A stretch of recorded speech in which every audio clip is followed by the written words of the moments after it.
for all the work you do putting this budget together. And then also walk you through some of my numbers and calculations just to give you a chance to correct anything. So based on what I'm seeing from neighboring counties, I would like to do a cost of living increase for the staff from 3% to 5%. So in my calculations, this would cost $5.5 million in addition to the $10.7 million for needed improvement. Is that about correct? Yes, that sounds okay. So my second part is I think we can do this, and let me walk you through my numbers to explain why I believe we can do this. So we began fiscal year 2026, this current fiscal year, with the general fund balance of $108.7 million. We are projected to end this current fiscal year with the general fund balance of $126 million. So that means we're on track to finish this fiscal year 2026 with a $17.3 million surplus, which is what our Moody's report said would happen, that we would be running a surplus.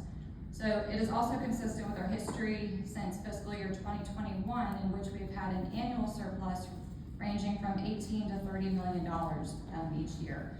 So given the projected surplus of this year, given our 5 and 6 year trends, I believe we can do this even within our current operations budget to do the recommended improvements and also to do that 5% cost of living increase without even raising property taxes. I also would like to see, and I believe based on my analysis, that we have room to do some of the items that were on our improvements list from last year that we didn't vote on. So that would be, one of the ones I really wanted last year was hiring 6 sped paraprofessionals. Now last year we had that at about $186,000.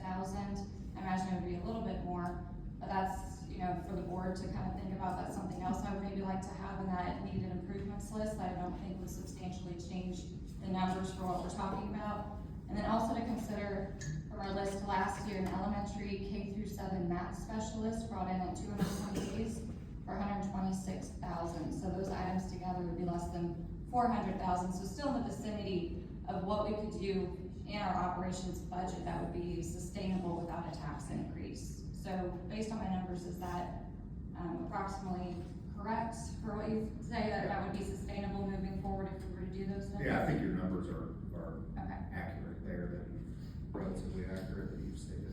Okay. Al, would you be able to run the numbers that you're based on some of those? Yeah, I could rerun them and look at it, if you will, incorporate it or tell you how much more it will cost for, concretely, through my estimate. Although I do think those are very close, the numbers I just stated. Now I do have other questions, I just want to give the board members a chance. If you have the SPED, some things have changed in the SPED program. I know we had requests for additional funds for things in that department. Based on what we have allocated in SPED on this sheet as our priorities, and considering the last year's recommendations, are those 6 SPED people still needed? Is there been a restructuring or they're not necessarily needed? Why are they taken off the list? Well, obviously we have the reorganization we've been working through, but we also are funded for most of these types of positions from the state. So we want a reimbursable when we do these positions. We want to make sure they're a reimbursable position. If not, then that just continues to ramp up year after year. Many of those positions that you're talking about are not funded, so they're already completely local board funded. So the more we add to those positions, the more it's going to cost you ramped up year after year. So if you want to add those, it's not just a 1 year, it's going to be a many-year deal. Now, we do believe we've provided many, many more supports in those areas through that work on the reorganization with our special education department. So the recommendations completely are all from the professionals that are doing the work. Obviously, we work closely with them, but we're going to rely on their recommendations. Based on the reorganization that you just mentioned, the 6 may not necessarily still be needed? That's correct. Yeah, and each school will have allocations based on their weighted formula. So once where are we going to put them? We would have to go back in and readjust a weighted formula. And so I don't know exactly where they would go. I mean, we would have to figure that out. Obviously, you just don't add a position to add a position. Based on the reorganization that you just mentioned, the 6 may not necessarily still be needed? That's correct. Okay. Yeah, and each school will have allocations based on their weighted formula. So once where are we going to put them? We would have to go back in and readjust a weighted formula. And so I don't know exactly where they would go. I mean, we would have to figure that out. Obviously, you just don't add a position to add a position.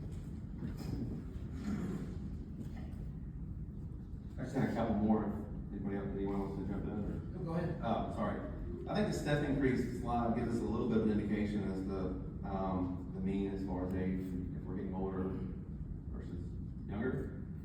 Is that within the average, that step increase that you typically see, say, the last 5 years? For us, as Columbia County, yes, it does, of course, continue to get a little, more expensive every year, if you will, as we raise the salary schedule through cost of living adjustments and things like that, and as benefits that correspond, such as TRS, continue to increase, but it is about right, yes, from year to year.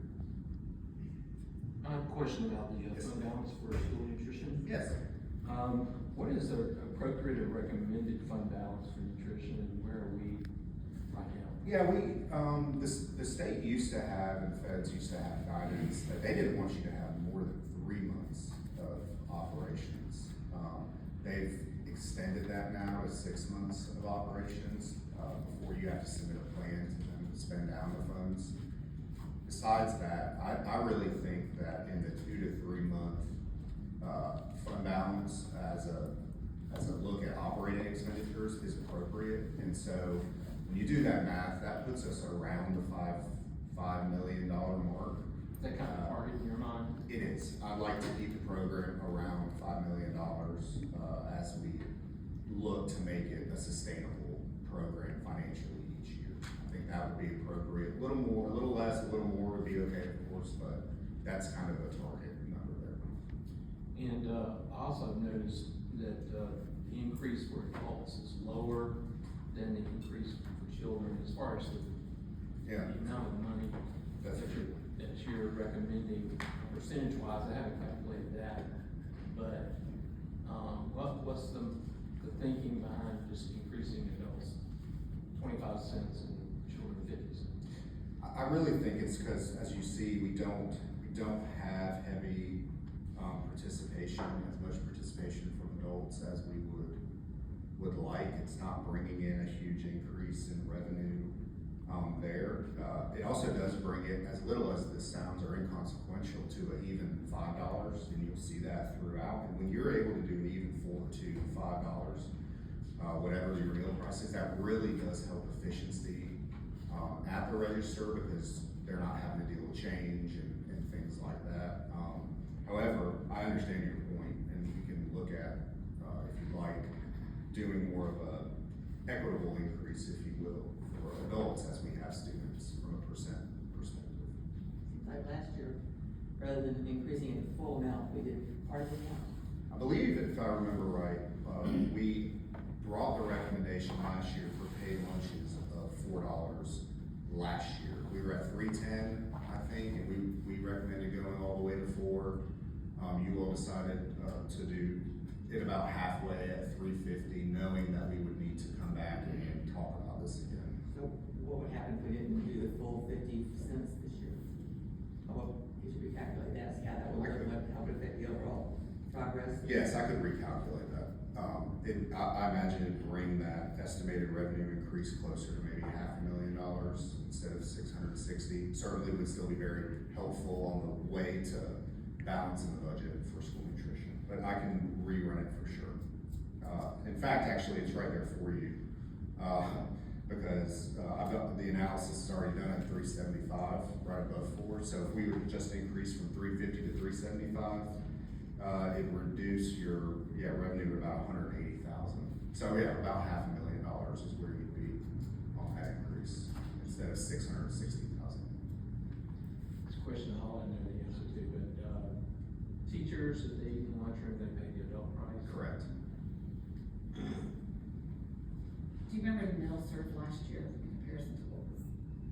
I don't know the exact numbers. You mean the quantity? Yes. Yeah, so we increased the price as we just talked about last year, and you always worry, is there a breaking point where increasing the price too much will hurt your participation? And so you've really done nothing for yourself in the terms of revenue at the bottom line.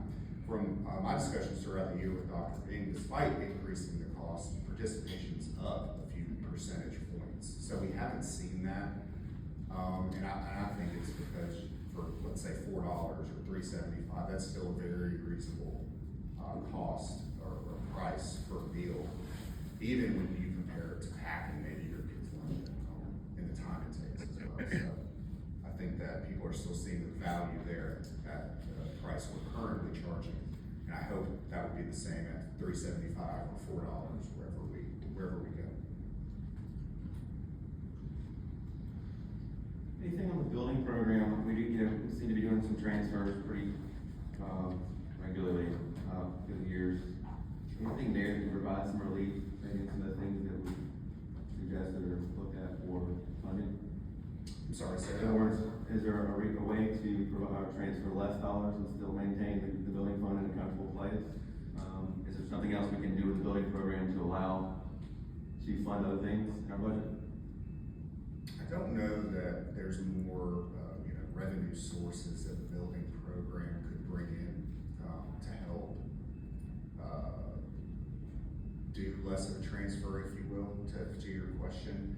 I think it's certainly, if you don't do the transfer, we're gonna have to look at the list of those projects that are planned for next year based on the comprehensive or the 10-year building program, and recalibrate and reschedule some projects, either further down the line or not do them at all. That's kind of where we stand, I think, today with how we've planned out the building program moving forward. So, kind of follow up on that line of questioning, if we don't transfer these funds this year, and we continue operating the building program at this current rate with the projects planned, would we be looking at a debt service millage rate this year to keep that program up at the current pace? No, so the transfer that we're recommending is not to help pay for any of the projects that are currently approved by you, the board, that you've seen. None of the high schools, none of the kind of, even the smaller ones that we've brought, such as the warehouse, those things are all already paid for, essentially. What this does is help us to, again, tackle the list of the other things that we had planned to do next fiscal year as part of the program, and to do those in the way that they were sequenced out in a timely fashion, right? So, but to answer your question, this would not cause a debt service millage rate, not transferring the funds. We're not looking at a debt service millage rate whatsoever right now, or in my eyes, in the future years. So, of course, anything can change. That's not on the plans at the moment. I guess one more question to add to that, given that this is for additional projects, Dr. Flint, is there a reason why you would put the 20 million from our operations towards additional capital projects versus directly into the classroom, maybe stipends for teachers to get school supplies? I know I'm hearing a lot about that, or even potentially a tax relief come millage rate time. What is the reason why we would put that 20 million extra into additional capital projects beyond what our East Lost revenue is funding? Thank you for that. If you're hearing something about classroom supplies, please send it to me. We're extremely well funded, and in our survey, we get feedback every year, and that is one of the highest rated feedback areas. So probably there may be just some miscommunication there, and we would like to address that with individuals that may think that they aren't able to get something. So please let me know where that's coming from, because we have a pretty good plan for that. As far as the funding plan for the 10-year plan, that will have to go back 4 or 5 years to the discussion on developing a 10-year building program.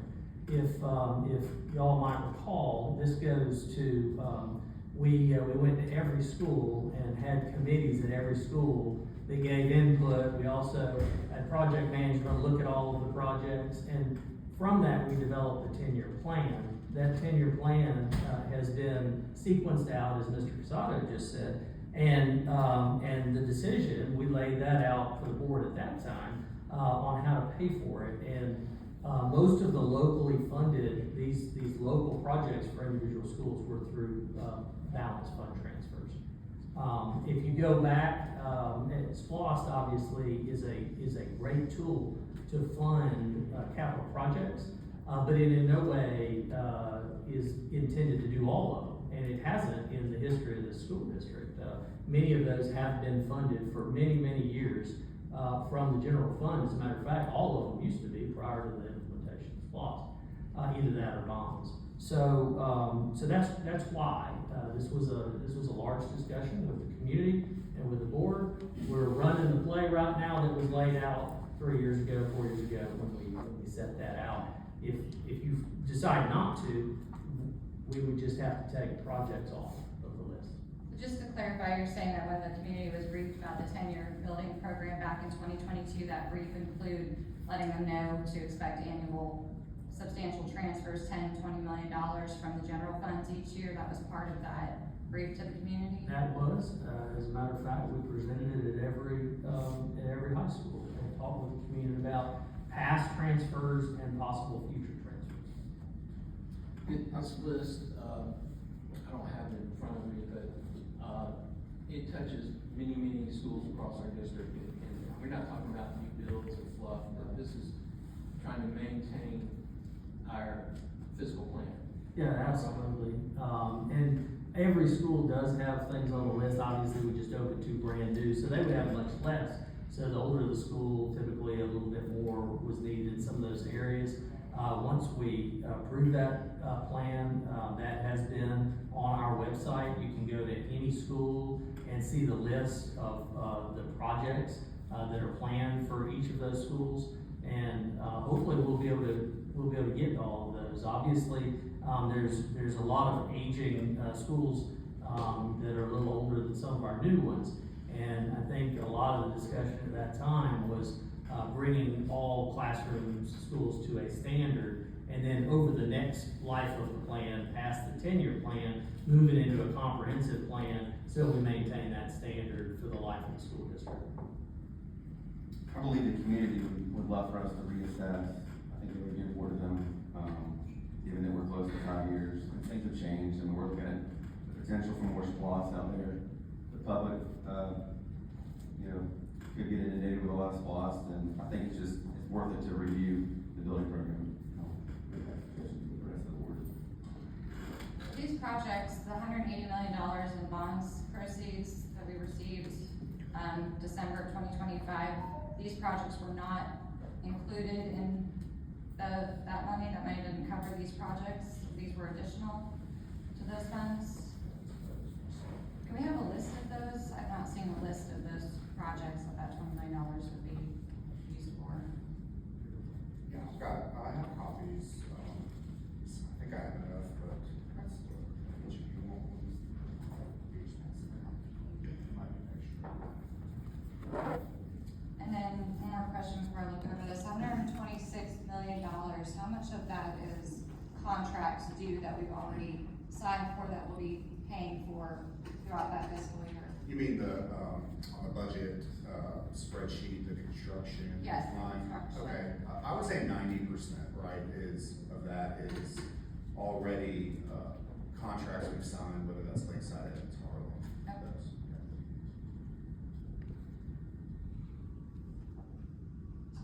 And one more question, that 2.5 million under the building fund for instruction, Yes, which capital projects would fall under instruction? for 2.5? all of that, it would be, student, technology devices, Okay. that we're allowed to fund through eSPOS, Okay.